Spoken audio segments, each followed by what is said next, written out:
Leaders ક્યારે બી કોઈ tuition ક્લાસીસમાં ના બની શકે. નહીં તો તમે જોયું છે ઘણા લોકોને કેટલાય વર્ષોથી લીડર્સ બનાવવા માટે મહેનત ચાલી રહી, પરંતુ એમ ના બની શકે. જો એઝ અ યુથ આપણને એવું જાણવું છે કે આપણી લીડરશિપ આપણા વિશે શું વિચારે છે, લીડરશિપનું ઇન્ટેન્શન શું છે, તો આપણા ડેપ્યુટી સીએમ હર્ષ સંઘવી અને જય થડેશ્વરની આ podcast is the only podcast that you must watch. આ પોડકાસ્ટમાંથી શું જાણવા મળે છે કે કોઈ એક લીડર આટલા બધા ડિપાર્ટમેન્ટ કેવી રીતે મેનેજ કરી શકે છે એક સાથે. એક લીડર બનવા માટે જરૂરી શું છે, how can somebody help the society. એના માટે કોઈ ડિગ્રી હોવી જરૂરી નથી. હર્ષ સંઘવી પોતે 10th ફેલ છે, જેની આજ સુધી લોકો આ વસ્તુ પર કોમેન્ટ કરતા આવ્યા છે. આ પોડકાસ્ટમાં એ વિષય પર એમણે જે જવાબ આપ્યા છે, આ જવાબો મેં તો ક્યારેય નથી સાંભળ્યા, and that will definitely bring and two that discussion.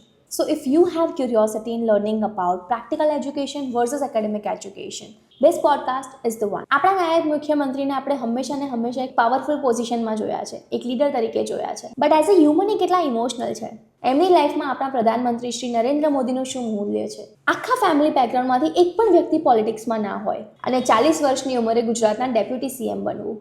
જ્યારે એમના ફાધરની ડેથ થઈ એની પહેલાના અમુક વર્ષો એમના પપ્પા ખૂબ જ બીમાર રહેતા હતા, ત્યારે એઝ અ લીડરે રાજનૈતિક કામોમાં પણ એટલા જ બિઝી રહેતા હતા. તો એ સમય કેવી રીતે સાચવ્યો, એમની પત્નીની કેટલી રિસ્પેક્ટ કરે છે, અને ઘરની હાઉસવાઇફ જે રીતે ઘરનું મેનેજમેન્ટ કરે છે, એમાંથી શીખવું કે મલ્ટિપલ ડિપાર્ટમેન્ટ એક સાથે રન કેવી રીતે કરી શકાય. જો તમને પણ આપણા ગુજરાતના લીડરની પાછળ એક માણસ જે છે એને સારી રીતે સમજવું હોય, this is the only podcast that you must watch.